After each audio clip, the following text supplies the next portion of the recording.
convención. Recientemente, unos hermanos de una cierta convención regional, de nuestra convención nacional, que no voy a decir su nombre porque no les pedí permiso, pero me pidieron que fuera, me invitaron a ir a su convención regional a compartir acerca de esto. Ellos me decían, necesitamos que usted desarrolle el tema de predestinación y elección. Y la razón que me dieron los hermanos es la siguiente, es que tenemos algunos hermanos pastores aquí, algunos líderes de nuestra denominación, que incluso pues ahora se dicen reformados y estamos teniendo un problema de división en nuestra convención regional. Y a mí me pareció importante ir con los hermanos y compartir. Ellos confiaban en mí, que yo tenía alguna respuesta o algo, saben mi postura al respecto de este tema, y creo que si no, no me hubieran invitado. Y entonces me pidieron que fuera y yo fui con todo gusto. Pero cuento esta historia porque debo decirles que esto que me contaron los hermanos de esta convención regional ha estado siendo en los últimos años una constante, no solo en México, sino en diferentes partes del mundo. En la convención nacional, la plenaria de la convención nacional que tuvimos en Campeche, en Puebla, ¿recuerdan? Estuvo con nosotros un predicador, un hermano bajito de estatura chileno llamado Juan Carlos. ¿Recuerdan ustedes eso? Bueno, él y yo ya nos conocíamos ahí en Chile y estando acá pues nos hicimos más amigos, se vinieron para acá, predicó el domingo en la iglesia y demás, y él oyó en sobremesas de pastores que había una situación de que iba a haber unas conferencias en la Alianza de Pastores con maestros, predicadores famosos a nivel redes sociales, famosos porque son reformados. No digo sus nombres porque no quiero ofenderlos nada, aunque no voy a decir nada ofensivo de ellos, pero preferentemente no. Y entonces iban a traer esos predicadores y había algunos pastores de la alianza que decíamos, pues no sería bueno que vinieran ellos, mejor buscamos otros y lo que sea. Y este hermano Juan Carlos me dijo, hermano Gilberto, no abran esa puerta, decía él. Porque allá en Chile, de hecho ya hay 2 convenciones. Hay una de los que se llaman los reformados, aunque son poquitos esos hermanos que de repente eran igual que cualquier otro bautista de la convención, pero de repente les pescó una idea y eso está pasando en todas partes. Y yo creo que, también en Cuba, y yo creo que hay que hablarlo de eso pues como es, pues como cuando platicamos entre cuates, ¿no? Se me ponchó el carro y pues sale así, despónchalo, nadie se ofende, ¿no? Que a lo mejor tú los ponchas de una manera y los poncha de otra y nadie se ofende, pues cada quien hace lo suyo. ¿Por qué no hablamos con seriedad, pero también con respeto y con seriedad sobre estas cosas? Y de eso se trata esto. Así es que es una postura, una recomendación, una idea. Y le he puesto por nombre frente al neocalvinismo o los reformados. Y voy a decir así, reformados, no reformados, por lo que voy a explicar más adelante. Pero déjenme decirles algo, que los que son asiduos a los congresos de esta iglesia se saben esta historia, pero es indispensable contarla aquí. Dios me habló por medio de un conejo a mí. Y usted dice, ¿por qué? El joven de allá de la regional, ya me se me sale el nombre de la regional, el joven de la regional donde fui recientemente, cuando le pasé el PowerPoint, me dijo, oiga pastor, ¿le corrijo? ¿Dónde le corrige? Es que dice aquí que Dios le habló por medio de un conejo. Es un consejo, ¿no? No, le dije un conejo. ¿Un conejo? Sí. Bueno, les cuento, la mayoría sabe de esta historia. Fui pastor en una iglesia allá en Chihuahua, en una colonia así muy pobre, y la hermana Montserrat Quiñones tenía un hijo, el conejo. El cone. Sí parecía porque tenía los dientes así, incisivos se llaman, muy protuberantes, y entonces sí parecía el conejo. Daban ganas de decirle, eso es todo, amigos. o sea, yo sería Porky y él sería el conejo, ¿verdad? Porque sí parecía, era joven, estaba casado, tenía un hijo, era drogadicto, alcohólico, se portaba muy mal, su esposa de vez en cuando lo corría de su casa porque iba borracho, esas cosas. Era hijo de esta hermana que iba a la iglesia muy fielmente, y él, cuando hablábamos con él y estaba bueno y sano, él era muy guadalupano, porque era allá en Chihuahua, no sé cómo se dice acá, pero cholo, esos pantalones así amplios y pandillero y demás. Y no sé si ha notado usted esto, pero estas personas de este tipo de actitudes son muy guadalupanos. Es más, uno de sus favoritos grafitis que hacen en las paredes es una Virgen de Guadalupe. Y la hacen muy bien porque son buenos pintores algunos. Él era de esos y resulta que no aceptaba que le predicáramos, no aceptaba nada. Pero un día tuvo un problema, lo golpearon, algo así, fue al hospital y fui a verlo porque su mamita me pidió que lo fuera a ver y le estaba yo hablando de Cristo una vez más. Él empezó con la misma actitud de siempre, no me importa, ustedes que le lavaron el cerebro a mi mamá, a mi jecho. Él decía su hecho. Le lavaron el cerebro a mi hecho, esas cosas. Y yo ya como un poco cansado del asunto. Ya ven, los hospitales tienen una mesa muy alta, ¿no es cierto? Es buen púlpito, una mesa de hospital de Seguro Social, ¿no es cierto? La hicieron como para nosotros, para púlpito. Entonces está muy alto así. Entonces yo en el púlpito ese del hospital de Seguro Social tenía mi Biblia abierta, la cerré. Recuerdo en una Thompson, usaba yo una bibliota grandota en esa época, una Thompson de esas grandotas. La doblé así, le golpeé y dije, ¿sabes qué, Cone? Ya me cansé. Si no quieres, pues no quieras, pues ya no voy a volverte a predicar de Cristo. Es más, vine a orar por ti porque tu mamita me lo pidió. Pero si quieres ni oro, porque ya quédate tú en tu vida en lo que quieras. Entonces Dios te bendiga, ahí nos vemos. Y me encaminé hacia la puerta y entonces me detuvo y me dijo, paz, porque en esa iglesia me pusieron ese apodo. Me dice, paz. Yo volteé así todo enojado y me dice, no se desanime, no se desanime, sígale, uno de estos días me convierto. Yo no puedo interpretarlo de otra manera. Dios me habló a través de un conejo, porque no creo que haya sido él. No creo que fue él así muy solvente, muy inteligente, como pensando, a lo mejor un día la voy a pensar y de una de estas, a lo mejor analizo las cosas desde el punto de vista espiritual y termino convirtiéndome. No creo que hayas dicho eso. No creo. No era una persona para pensar así. Fue el Espíritu Santo nomás. Si usó la burra de Balaam, en esta ocasión no usó un conejo. Por eso cuando usted cree que una burra puede hablar, creo que un conejo puede hablar, imagínese. Pues claro que creo en la Biblia. Y entonces, sí, ¿qué me dijo Dios? ¿Qué me dijo Dios? ¿Qué te pasa si no es asunto tuyo? Si es asunto mío. Si aquí el que decide cuándo se convierten o el que decide si se le predica o no se le predica, el que sabe cómo está la cosa en el corazón de las personas, ese soy yo. ¿Tú qué te importa? Tú nomás habla de mí y san se acabó. Me gustó lo que me dijo Dios a través de un conejo. Ahora, traigo esto a la colación porque lo siguiente, ¿cómo es eso? ¿Cómo es eso? La salvación, ¿cómo es eso? ¿Cómo funciona la gracia de Dios? La voluntad humana, la soberanía divina, el libre albedrío. ¿La decisión es solo de Dios o es solo del ser humano? Yo le voy a decir una cosa, si fuera cuestión de gustos, si fuera cuestión de cuál teoría te gusta más, Arminio o Calvino, si fuera cuestión de gustos, yo escogería la de Calvino. Está más fácil, ¿no? Ya están escogidos unos, ya están escogidos los otros. Es como ese asunto de repartirlos en grupos. Es un cohete. Hace rato en la anterior división me mandaron llamar porque había un pleito acá, había un motín. ¿Se veían ustedes? Porque había dos maestros metidos en el mismo salón. ¿Cierto o no es cierto? ¿Quién estuvo ahí en el mitin ese? Y ninguno se salía. Entonces vino el pastor, allá hay un problema porque hay dos grupos metiéndose al mismo salón. Así que, o sea, ¿no estaría bien padre que ya todos estuvieran, unos de un color y otros de otros? O sea, los azules y como el semáforo, ¿no? Los verdes y rojos y ya, acá los rojos, ya. Que te vas metiendo donde los verdes, ¿qué te pasa? Eres azul, el redón es rojo, pues te vas para allá. Yo digo, por mí, por comodidad, por gusto, yo sí escogía eso.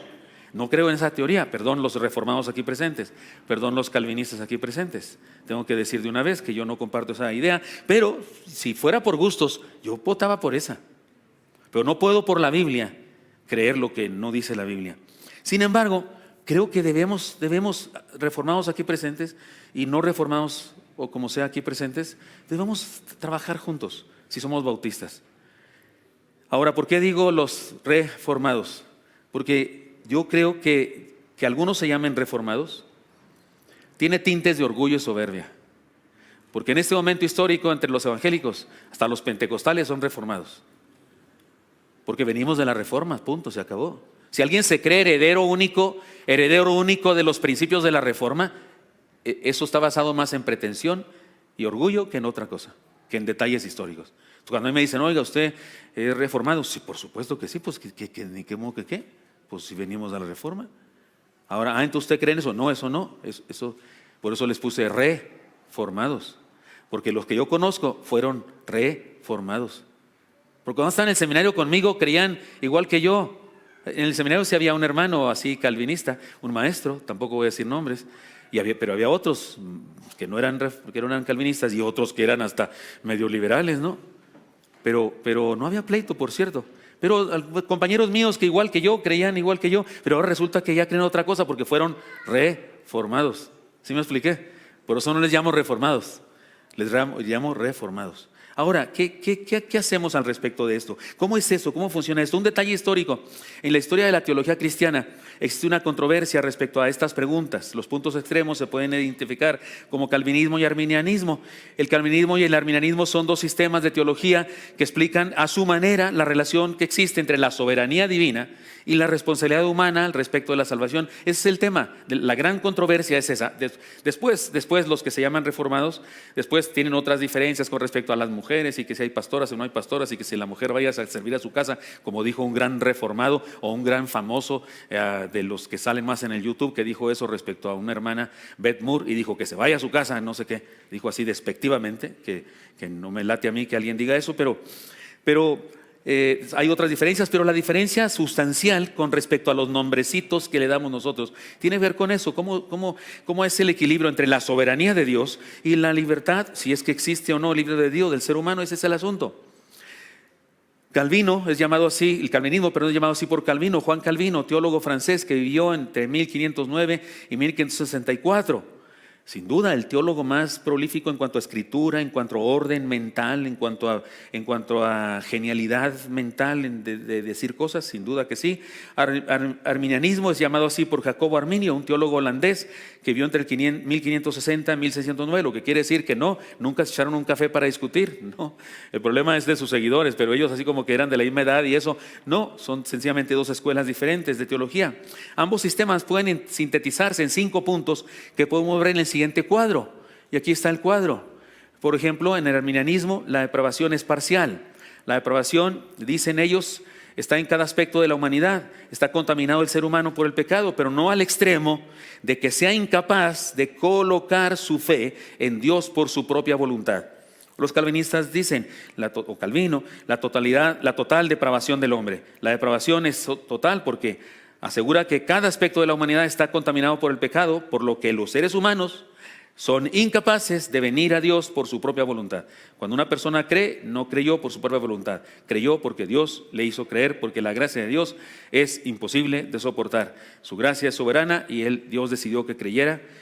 Y entonces uno se pregunta, ¿y este otro que no creyó, Dios decidió que no creyera? Pues aparentemente sí, eso es lo que dice este sistema. La elección es condicional. La elección del lado de Arminio o los arminianos, la elección condicional dice que Dios elige a los individuos para salvación basado en su preconocimiento de quien será un creyente en Cristo para salvación. Es decir, sí hay una especie de predestinación, pero eso significa que Dios ya sabía que fulano de tal iba a creer y por eso preparó todo para eso, pero fulano de tal creyó por su propia voluntad, solamente que Dios lo sabía. La elección en el contexto calvinista, la elección es incondicional, sostiene que Dios elige individuos para salvarlos basado enteramente en su soberana voluntad, no en alguna otra cosa inherente en el individuo. O sea, Dios decide y punto. La expiación es ilimitada, según el pensamiento arminiano. La expiación es limitada. Este es el más controversial tal vez de los 5 puntos. Esto hacía la diferencia entre los bautistas generales y los bautistas particulares de allá de nuestros orígenes. Los generales, Cristo murió por todos los seres humanos. Los particulares, no, Cristo solo murió por los salvos. No iba a gastar su sangre, no iba a desperdiciar su sangre, Señor Jesucristo, en los que no iban a creer en Él. Él solamente murió por los salvos, los escogidos. La redención ilimitada del lado de los arminianos es la creencia de que Jesús murió por todos, pero que su muerte no tiene efecto hasta que una persona cree en Cristo. La redención limitada es la creencia de que Jesús solo murió por los elegidos, insisto. Una gracia resistible. La gracia se resiste, sostiene que Dios llama a todos a la salvación, pero que mucha gente resiste y rechaza ese llamado. Una gracia irresistible, del lado del calvinismo. La gracia irresistible sostiene que cuando Dios llama a una persona a la salvación, esta persona inevitablemente llegará a la salvación. Muy bien, un detalle actual, porque ¿esto qué? Esto lo aprendimos ustedes y yo en el seminario. Yo soy de los viejos ya, yo ya no soy de los chavalos, y yo recuerdo que cuando estudié en el seminario, este asunto, esta controversia, reformados y más, no existía. Sí notábamos que algunos eran calvinistas, y sí notábamos eso, pero no había problema, no había división de la convención. Digo, por Dios, voy a hablar con mucha claridad. El director del seminario Lacey, que fundó el seminario Lacey, era calvinista. Lo dice en su libro de teología. Y no había problema con nada. Nadie lo corrió ni nada, ni él hizo nada para dividir otros seminarios. Fue subdirector del seminario de Lomas Verdes. antes de ser director, antes de fundar el seminario Lacy. ¿Sí? Había convivencia entre puntos de vista, porque igual que hoy resulta que algunos de ustedes son mileniaristas y algunos son amileniaristas, y algunos de ustedes son premileniaristas y algunos postmileniaristas, ¿no es cierto? Yo tuve un maestro que él era pro-mileniarista. No sé cuáles son esos. Él quería que hubiera milenio. O sea, era pro. O sea, yo sí quiero que haya, decía. No sé si será antes o después de la tribulación, me importa un comino. No quería ser ni pre ni post, pero era pro. Y eso había en el seminario, te enseñaban esas posturas y no había problema con eso. Pero ahora, en la situación actual, tenemos un problema.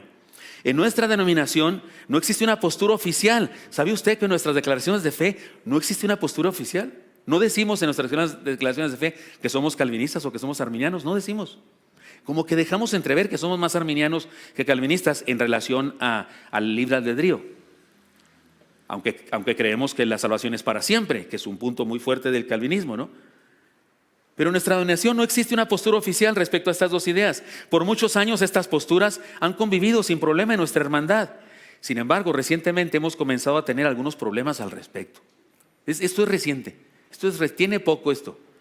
En nuestro tiempo, en nuestras iglesias y en todas las redes sociales se promueve fuertemente un neocalvinismo que principalmente es promovido por algunos pastores norteamericanos que se han hecho muy populares por medio del YouTube. Americanos y algunos latinos que ya comieron Milky Way y Kit Kat y ya son del otro lado. Me refiero a Estados Unidos, no estamos hablando de ideologías y yo hablando del otro lado. Y sí me doy a entender. Y ahora sí tenemos problemas al respecto. En nuestro tiempo, en muchas iglesias y en todas las redes sociales, se promueve fuertemente un neocalvinismo, no el calvinismo de antes, no, un neocalvinismo que principalmente es promovido por algunos pastores norteamericanos, insisto, que son famosos en el YouTube. Y de repente en nuestras iglesias, montones de pastores de México, de la Convención Nacional, me han contado esto. De repente en su iglesia hay un grupo de jovencitos o una jovencita muy estudiosa de la Biblia o un hermano y su familia que de repente empiezan a coquetear con estos nombres y con estos videos, y que ya andan ahí alaraqueando con que creemos mal y que el pastor está enseñando mal porque no es correcto, y que la invitación a aceptar a Cristo que es una herejía, que la profesión de fe es una herejía. ¿No es cierto? Que yo creo que el que dice eso tiene razón en lo que dice según lo que yo entiendo que dice, pero hay quienes ni entienden lo que dice y andan diciendo de todas maneras y así alaracando. Eso está pasando. Al respecto debemos reconocer lo siguiente: se trata de una respuesta. A mí me parece que este despertar del calvinismo, pero así como muy, muy fuertemente, me parece que se trata de una respuesta a la apostasía de nuestro tiempo. Debemos reconocer que el neocalvinismo ha surgido como una respuesta a la terrible apostasía que inunda nuestras comunidades por medio de los neocarismáticos, con sus falsos profetas, sus falsos apóstoles y sus excesos emocionalistas y sus falsos canales cristianos. Porque algunos de ellos de cristianos no tienen nada. Algunos tienen un programa cristiano, uno.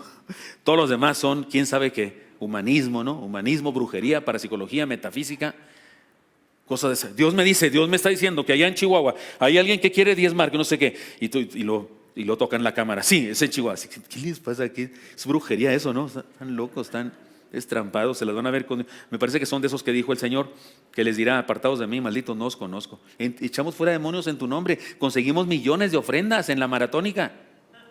¿Sí dije maratónica? No lo pensé. ¿Sí lo oyeron? Perdón, pero eso, sí me captan, ¿verdad? Creo que yo prefiero a los llamados reformados, con todo y su orgullo, que de repente caen gordos, los prefiero a ellos que a los neocarismáticos. ¿Sí me explico? Yo sí prefiero leer un libro de, ¿puedo decir nombres o no? Así con respeto. Sí prefiero leer un libro del hermano MacArthur que uno de Cash Luna. Sí, creo que todo lo que he dicho me lo han entendido perfectamente. Entonces no hace falta decir nombres para que nos conectados todos aquí, ¿verdad? Sí, yo sí prefiero a estos. Sí, creo que es una respuesta justa. Creo que sí debemos responder al neocarismatismo, creo que sí. La controversia de la predestinación y la doble predestinación no es un problema. Es preferible reflexionar y discutir sobre el calvinismo que lidiar con las terribles herejías del neocarismatismo, falso evangelio de la prosperidad, apostolismo, cancelaciones, declaraciones, inundaciones. Cuando una hermana me dice porque tiene poco en nuestra iglesia o porque anda conqueteando ahí en los videos, porque su hijo le pone videos de Paul Washer o alguien así, y esas cosas, y de repente la hermana viene y me dice: ay, pastor, ore por favor, porque yo quiero que mi esposo sí sea elegido, sí sea un escogido, porque trae la doctrina esa. Me siento menos mal que cuando una hermana llega y me dice: pastor, yo ya declaré sanidad sobre usted, ya no diga que es diabético porque yo declaré sanidad sobre su vida. Ahí sí me desarma. Digo, pues ¿en dónde está la hermana cuando yo predico los domingos, por favor? ¿Sí me explico? O sea, sí, esa parte yo prefiero este problema de enseñar a la hermana, leer la Biblia y enseñar la doctrina de la salvación. Me parece más grato que andar peleándome con lo otro.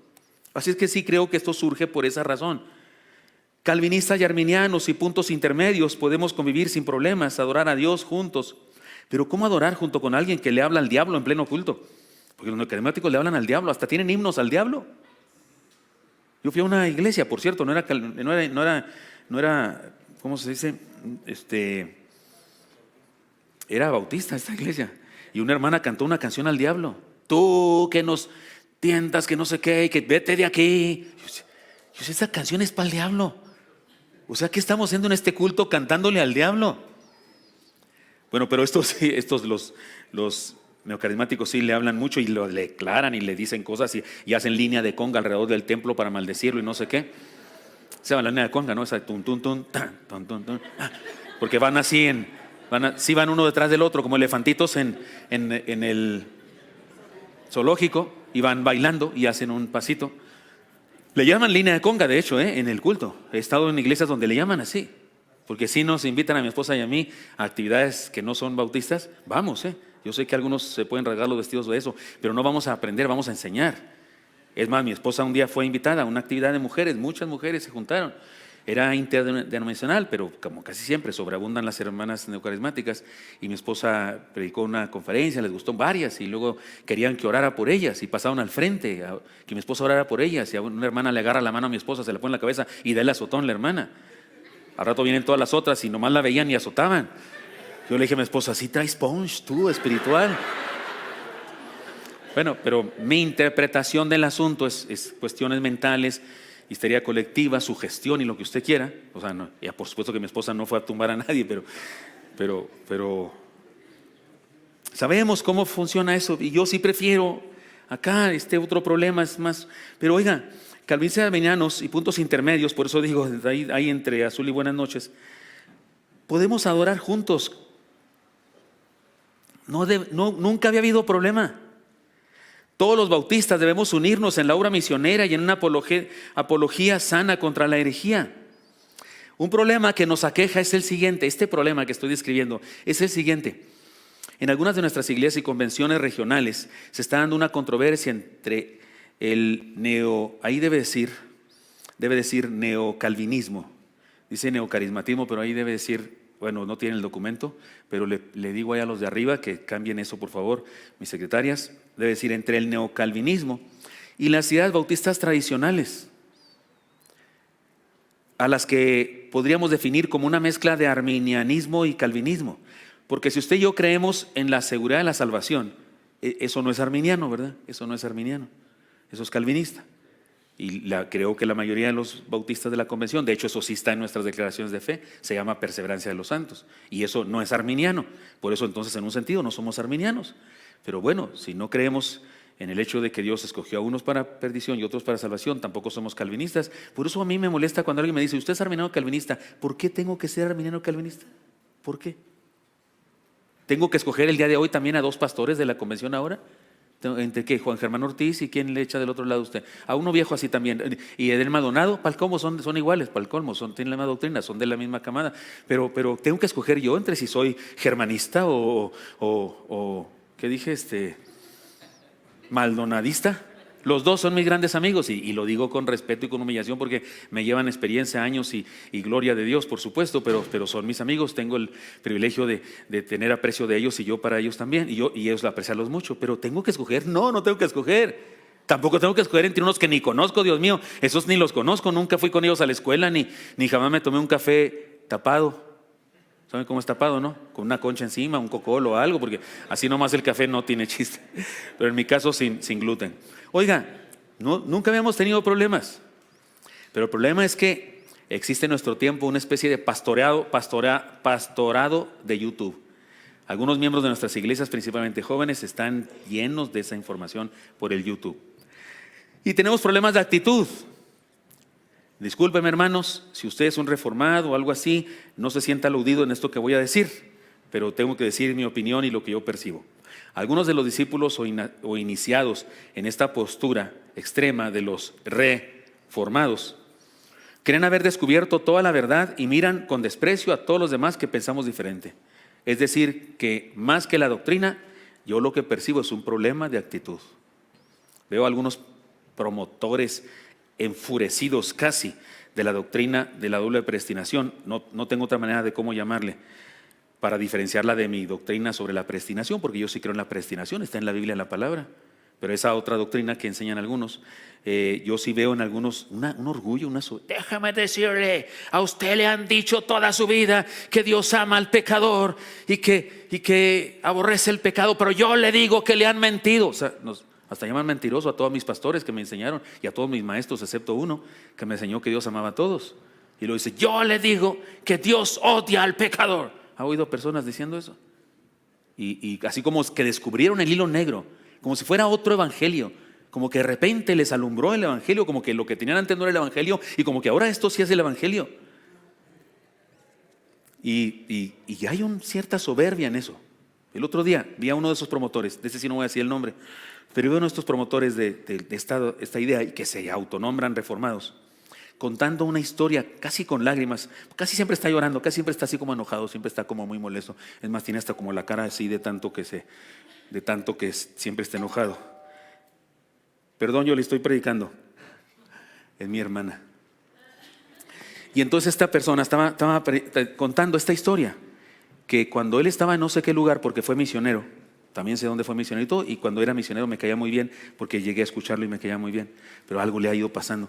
Pero él contaba que cuando él estaba orando, su esposa, hasta le apodaban los hermanos el querubín, porque su esposa estaba defendiéndolo, que nadie entrara a verlo, porque él estaba orando. Y que llegaban y le decían, ¿está el hermano? Y que ella decía, ¿ya viene Cristo? No. ¿Se murió alguien? No. Entonces mi esposo no está para ustedes. Y que le preguntaban, ¿qué está haciendo? Tiene una cita. ¿Con quién? Y el hermano dice, casi llorando, con Dios. Oiga, hermano, yo me pregunté, lo digo con sinceridad, olvídese el nombre de esa persona, no piense en quién es ni me pregunte quién es. Pero yo pensé, ¿qué diferencia hay entre estos y los fariseos que oraban en las calles, en las esquinas para ser vistos? ¿Qué diferencia hay? Dígame usted. ¿Qué parte de no toques trompeta? ¿Qué parte de enciérrate y no se trata, enciérrate y luego lo publicas? Enciérrate en lo secreto y lo pones en el internet. Duré 2 horas orando. Oré durante 3 horas y mi esposa como querubín me defendía. ¿Qué tiene que ver eso con la oración? Yo digo, cuando alguien me pregunta que en mi vida devocional, cuánto oro, yo le digo, ¿qué le importa? Ese asunto mío. Se me hace chismoso, se me hace, ¿cómo se dice? Metiche y morboso, se me hace morboso. ¿Qué te importa? Que se me note si hablo con Dios o no hablo con Dios, que se me note. No voy a andar contando si oro mucho, si oro poco. Qué bochornoso. Creo que hay un problema de actitud en algunos de estos y tienen una especie de pasión y quieren que todo el mundo crea como ellos. Ya soy salvo, le dije yo a una persona así con esas ínfulas, le dije, ya soy salvo, ¿qué te preocupo? Si ya soy salvo, no importa si ya me había escogido Dios y yo tengo la loca idea de que yo creí y tú tienes la loca idea de que Dios me ha escogido, pues ¿qué te importa? Yo ya soy salvo, predícale a ese otro que va pasando por ahí que no es salvo, que estás perdiendo tiempo conmigo, amigo. ¿Estoy hablando claro? Un problema eclesiástico, y esto es lo más grave de todo. Esto está causando división en algunas iglesias y también en algunas convenciones regionales. Y yo no sé usted si entiende esto, ¿no? Pero el asunto de la división en la Biblia no está bien visto. El Señor le dijo a Pablo que le dijera a Tito 3:10, al hombre que causa división después de 2 o 3 amonestaciones, ¿qué dice? Deséchalo. O sea, perdóname, pero si alguien con esas ínfulas causa división, la Biblia dice que sea reprendido, que sea disciplinado. Y resulta que esta postura orgullosa de algunos casos está causando un problema. Es un problema eclesiástico y denominacional también. Este problema acontece en toda Latinoamérica. Ya les conté que en Chile, por Dios, más lejos para allá pues ya no queda, porque ya nomás quedan los pingüinos, ¿no?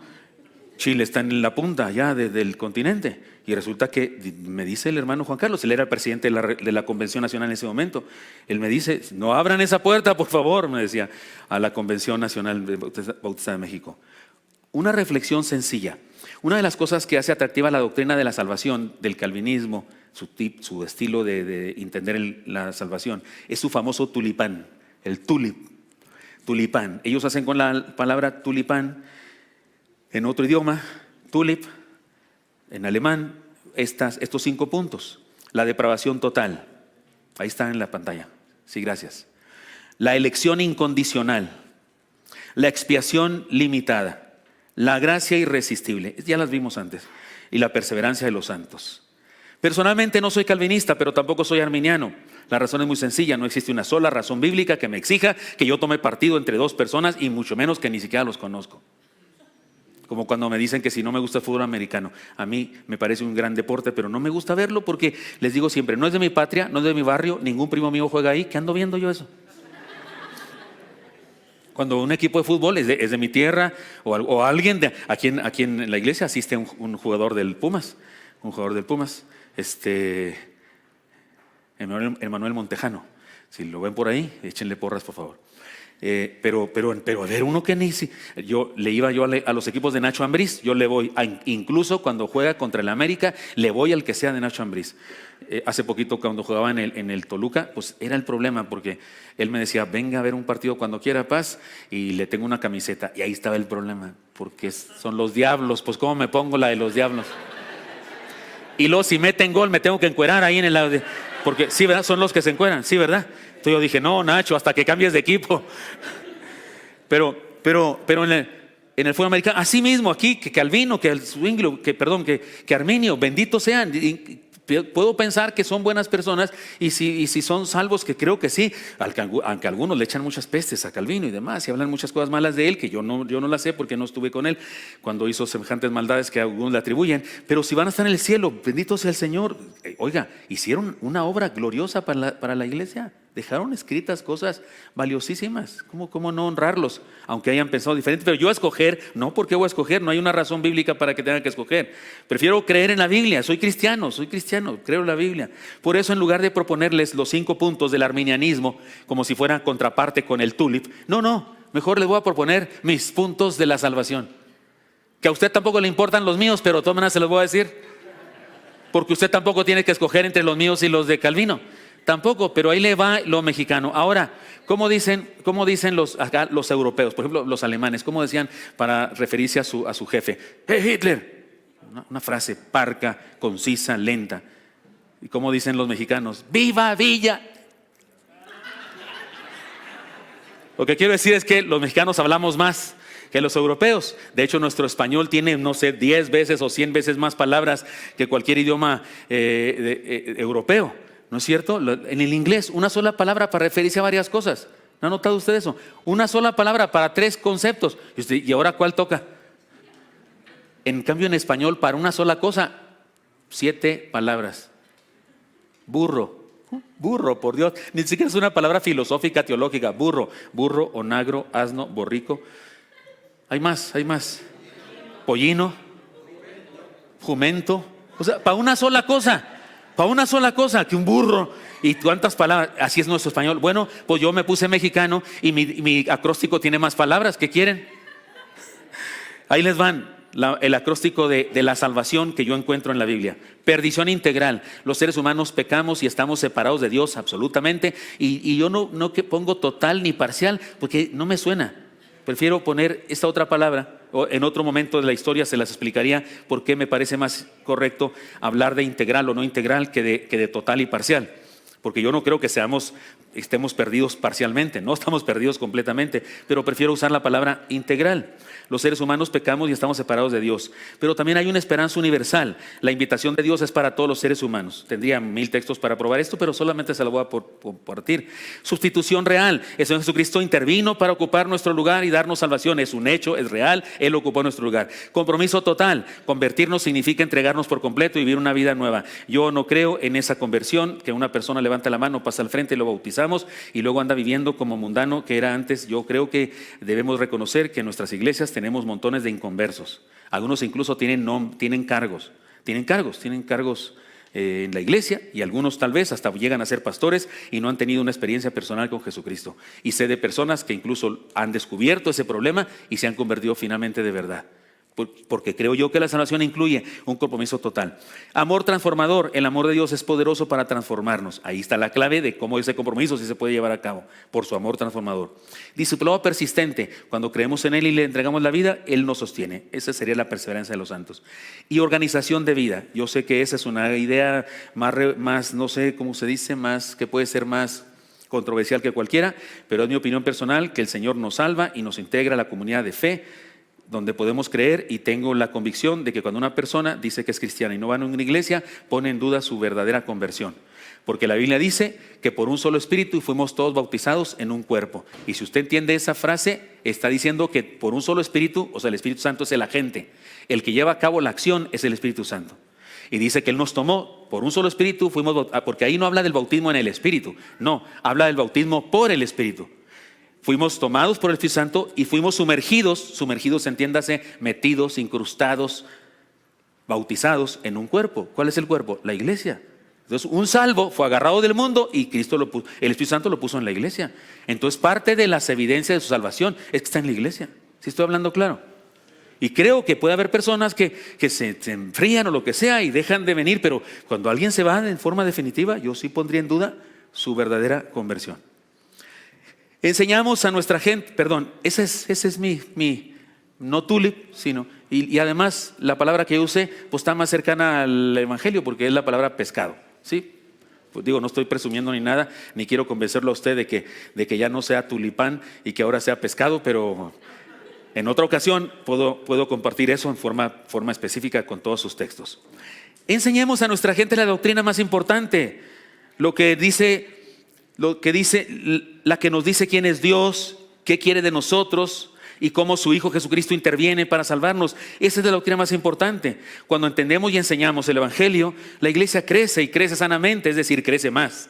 Perdón que estoy acá, bien crece. Ahora bien, si queremos entender cabalmente la elección y la predestinación, debemos seguir dos caminos. Y solamente voy a hacer un ejercicio en los pocos minutos que me quedan en la siguiente. Miren, para entender la doctrina y para tomar una decisión, si en estos puntos Calvino tenía la razón o Arminio, aunque no tengamos que decidir por ellos, sino por nosotros, ¿qué caminos podemos seguir? Yo creo que hay dos caminos solamente. Un camino teológico y un camino exegético. De hecho, esto es congruente con los principios de interpretación bíblica. Cuando interpretamos la Biblia hay varios principios, yo enseño 7, y los dos primeros son el teológico y el bíblico. La Biblia se interpreta a sí misma, el principio bíblico, ¿no? La Biblia se interpreta a sí misma, lo estoy diciendo al revés, pero si quieren adelante, gracias. Principio bíblico, la Biblia se interpreta a sí misma. Los textos que parecen oscuros en la Biblia, que nos dice algo, se estudian con todos los demás textos que dice la Biblia. Por ejemplo, ¿cuántos dioses hay, hermanos? Un ejemplo simplón, ¿cuántos dioses hay? Uno solo. Pero los salmos, varios salmos dicen que Dios está en el centro de todos los dioses. ¿Usted y yo creemos en otros dioses? No, porque es muy claro en otros pasajes de la Escritura que hay un solo Dios. Y entonces esos otros versículos nos van a alumbrar ¿Qué quiere decir aquí con dioses? Ídolos, ideas sobre Dios, dioses inventados o algo así, tenemos que decir. Pero también la Biblia se analiza teológicamente. El principio teológico dice más o menos así: la Biblia se interpreta a la luz de las verdades fundamentales que clara y exhaustivamente se enseñan en la Biblia. Es decir, en la Biblia hay cosas que no entendemos bien, hay cosas que no captamos bien, no sabemos qué quería decir eso, a menos que usted diga es un superdotado espiritual y entiende todo, pero la verdad es que hay pasajes que ¿qué dicen? Hay las teorías y uno finalmente no sabe a quién irle, pero las cosas fundamentales, están claritas. Yo descubrí una cosa muy linda dando las clases de hermenéutica y de introducción bíblica. Resulta que usted sabe que no tenemos ningún original de ninguno de los autores de la Biblia. Todo lo que tenemos son copias de copias de copias de la copia de alguien que copió. No tenemos ninguna puño y letra. Lo que quiere decir que tenemos muchas y cómo compararlas para ver cómo decía el original. ¿Sabe cuántas copias que tenemos de cualquiera que quiera usted? Del Efesios o del Evangelio de Juan. ¿Sabe cuántas copias tenemos que son idénticas? Ni una. De todos los evangelios de Juan que tenemos, no hay dos idénticos. Todos tienen diferentes cosas en diferentes textos. Es decir, hay errores de dedo de los transcriptores. Le dieron el pergamino y él estaba traduciendo y se equivocó. Todo un reglón no lo puso. O una O que era Omicron la puso como Omega, porque es la letra O, porque alguien lo estaba dictando y cuando estaba dictando en su dicción falló y el que estaba escuchando no entendió qué letra de las dos era, la O chiquita o la grandota, y entonces hubo un error. Pero sabe una cosa, es muy interesante, en el Nuevo Testamento en griego hay una especie de aquí aparato crítico que te va diciendo cosas con respecto a eso. Y por ejemplo hay un texto que hay varias versiones en los pergaminos antiguos y ahí te dice que el pergamino fulano de tal, 1973 de no sé qué, que está en el museo de no sé cuál, dice así. Y en el otro pergamino que está en el Vaticano que no sé qué, dice así. Y luego tiene una letra grandota que puede ser A, B, C o D. Y eso se llama la certeza con la que creemos que ese versículo dice así. Porque el Nuevo Testamento pone la versión del pergamino que creemos que es el más auténtico. Y pone, si estamos seguros que así decía el original, pone A. Si no estamos seguros que así decía el original, pero casi seguros, pone la B. Pero si pone la C, quiere decir que no sabemos cómo decía el original. A, B, C. Si pone la D, no tenemos idea de cómo decía el original. ¿Sabe una cosa? Cada vez que hay una D o una C, es una cosa como que, por ejemplo, el capote que dejé en Troas, o como que la barca, y cuando se refiere al mástil usa una palabra y en otro evangelio, en otro pergamino usa otra palabra. Esas son las diferencias cuando es certeza C o D. Pero cuando es asunto de salvación, de Dios, su gracia, ¿qué cree? La certeza regularmente es A o B. Yo digo que ahí está Dios también, por supuesto. También ayudó a eso, también a los copistas, ayudó para que no se equivocaran en lo que iba a ser un problema. ¿Sí me explico? Bueno, resulta que hay toda una teología en donde Dios ha hablado, Dios ha dicho cosas, y cuando usted y yo leemos la Biblia, tenemos que acudir a ese pensamiento, a esas cosas que ya sabemos cómo dice la Biblia, porque están exhaustivamente claras. Es como lo siguiente, este principio yo lo digo así, es como lo siguiente. Suponiendo que vamos a hacer un edificio y compro 20,000 ladrillos que miden 15 por 10 por 4. Y estoy poniendo mis ladrillos, los albañiles están poniendo ladrillos, y de repente se encuentran un ladrillo y me dicen, oiga señor, yo soy el director de la obra. Pues estamos poniendo los ladrillos, pero nos encontramos uno que no mide 15 por 10 por 4. Este mide 18 por 7 por 2. ¿Qué hacemos? No, pues cambien todos los demás ladrillos y hay que hacerlos todos igual a este. No, usted dice, a este pues lo desechamos o lo mochamos o a ver qué le hacemos. Cuando usted está estudiando la Biblia, debemos llevar las ideas claras en las que Dios ha hablado claramente sobre quién es Él y qué quiere. Y cuando nos topamos con un texto que aparentemente dice algo contrario a eso, pues tenemos que mocharlo o hacerle algo o interpretarlo de otra manera. Muy bien, yo solo este ejercicio quiero hacer. Hagamos ese ejercicio con la doctrina de la elección y la predestinación ante la teología bíblica. En otro momento podríamos hacer un exégesis, pero hagamos solamente el análisis teológico. ¿Quién es Dios? ¿Qué dice la Biblia y la teología cristiana de Dios? Entre otras cosas dice lo siguiente: no quiere que ninguno se pierda. Segunda de Pedro 3:9. El Señor no retarda su promesa, según algunos la tienen por tardanza, sino que es paciente para que con nosotros, no queriendo que ninguno perezca, sino que todos procedan al arrepentimiento. Hermanos míos, el Señor quiere que todos se arrepientan, ¿sí o no? ¿Quiere que alguno se pierda el Señor? Bueno, eso dice la Biblia abiertamente, sí, claramente, exhaustivamente. No hace acepción de personas, dice la Biblia, en Hechos, en Gálatas, en Efesios y en Romanos 2:11 dice, porque no hay acepción de personas para con Dios. ¿Está clarísimo? Sí, para Dios, gordos, flacos, diabéticos como servidor, dedo chueco por artritis o artrosis. Eso me dijo el doctor, que puede ser artritis, que es una enfermedad que me heredaron mis padres, o artrosis, y eso es cuestión de la vejez. Prefiero que sea artritis porque esta me duele más. Me duele el dedo y el alma, porque si es cuestión de vejentud, pues, ¿sí me explico? ¿Dios ama a los artríticos? ¿A los de la laguna? ¿A los de Yucatán? ¿A los chilangos? ¿Neta? Perdón, no hace acepción de personas. Ama a todos, Juan 3:16. Ni lo digamos, lo sabemos de memoria. De tal manera amó Dios. ¿A quién, hermano? Dice a los escogidos. Dice a los vasos de honra. Dice a los que se llaman Jacob. Dice a todos. ¿Por qué no entendemos eso?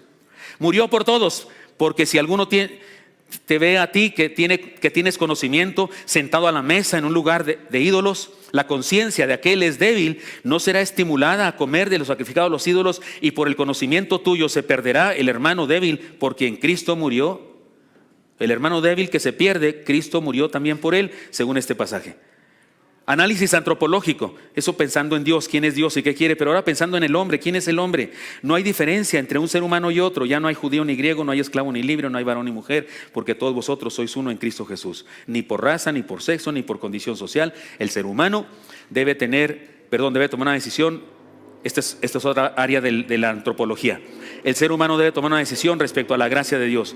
La Biblia muestra un constante desafío a la voluntad humana, para que todo aquel que en él cree, escogeos hoy a quien sirváis, venid a mí los que estéis trabajados y cargados, he aquí yo estoy con vos a la puerta y llamo. Oiga, esa constante invitación de Dios, la insistencia de Dios a desafiar a la voluntad humana, nos dice algo. Su claro enfoque en la responsabilidad humana y el libre albedrío. Si no fuera así, ¿para qué anda Dios insistiendo tanto? Escoge esto, escoge acá. ¿Por qué? Señor, que no escojan. ¿Qué importa lo que escojan? Tú ya los vas a mandar al infierno o al cielo según decidiste. No, la Biblia dice que Dios pone a escoger al hombre. Análisis escatológico. Y él dijo: id por todo el mundo y prediqué el evangelio a toda criatura.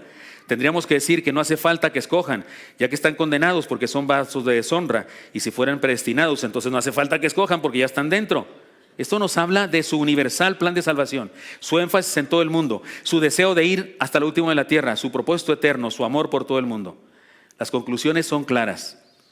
¿Las pueden decir conmigo, hermanos? Una por una. ¿Cómo dice? Es el deseo de Dios salvar a todos. Siguiente. Él no tiene favoritos ni preferencias. Siguiente. Él no da a todos seres humanos la oportunidad de responder al evangelio. Siguiente. Él ha elegido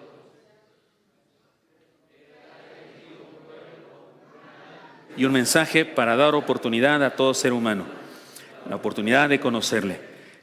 Y Él ha predestinado que todo aquel que cree en Cristo sea salvo. Una conclusión práctica. Hermanos, ¿cuántos aquí presentes son papás? Suponiendo que Dios te dijera, hermano, suponiendo solamente, suponiendo, si eres carismático puedes decir cancelo, pero es un supongando, es una suposición. Yo tengo 2 hijos. Suponiendo que Dios me dijera, ¿sabes una cosa? No puedo salvar a tus 2 hijos porque es cuestión de espacio, ya no hay mucho espacio en el cielo. No puedo salvar a tus 2 hijos, solamente quiero salvar a uno de tus hijos, porque soy soberano, yo decido, yo escojo. Solo voy a salvar a uno de tus hijos. Pero en esta ocasión te voy a dar chance. ¿A cuál? ¿A cuál salvo? Me hace llorar solo pensar eso. Me hace llorar eso. Yo incluso le diría a Dios: si solo de esta familia te puedes llevar a 2 salvos, entonces llévatelos a ellos, por favor. Entonces lleva a ellos. Yo soy el que se queda acá. ¿Cómo vas a decir eso? No hay un solo padre del planeta. Bueno, tal vez sí alguno muy malvado, perverso o enfermo mental. Pero una persona sensata, normal, no escogería eso. ¿Usted escogería uno de sus hijos para ir al cielo y otro al infierno? Usted me dice que no, hermano mío. Dígame entonces por las misericordias de Dios, si nosotros siendo malos no haríamos tal cosa, ¿por qué se nos ocurre creer que Dios sí hace eso? Yo creo que a la luz de la teología cristiana, esa doctrina no corresponde al Dios de la Biblia. No corresponde. Si hay textos en Romanos 9, si hay otros textos, hay que explicarlos. Hay que explicarlos de algún modo. Una cosa interesante he encontrado: la mayoría de los así ultra reformados con los que he discutido, cuando yo les explico los textos que yo veo en la Biblia que hablan de la universalidad de su amor y eso, no me los explican desde su punto de vista. Nunca me los explican. Pero sí quieren que yo les explique Romanos 9. Y aquello de a Jacob amé y a Esaú aborrecí. Y se los explico, yo sí se los explico. Tengo mi explicación al respecto. Está en mi libro Misión Jesucristo, en el apéndice final, mi explicación al respecto de esos textos. Pero los que yo les pongo a ellos nunca me los explican. Es más, hay uno muy famoso de esos, que ya mencioné antes, que tiene muchos libros, que en una entrevista le dijo el entrevistador: hermano, ¿y qué opina usted de esos textos bíblicos que aparentemente hablan de la salvación para todos? Y dijo: yo no tengo la misión de explicar las controversias que hay en la Biblia. Mi misión es predicar. No, sácate, yo digo, no, es que te parece muy santo lo que está diciendo, pero no sirve para nada eso, porque bajo esa postura de que no tienes que explicar nada, pues cualquier persona puede creer lo que quiera y no tiene que explicarlo. Igual yo los textos que yo pienso, y si me pregunta explícame, te voy a decir: no tengo la misión de explicarlos. No, ¿cómo de que no? Hermano mío,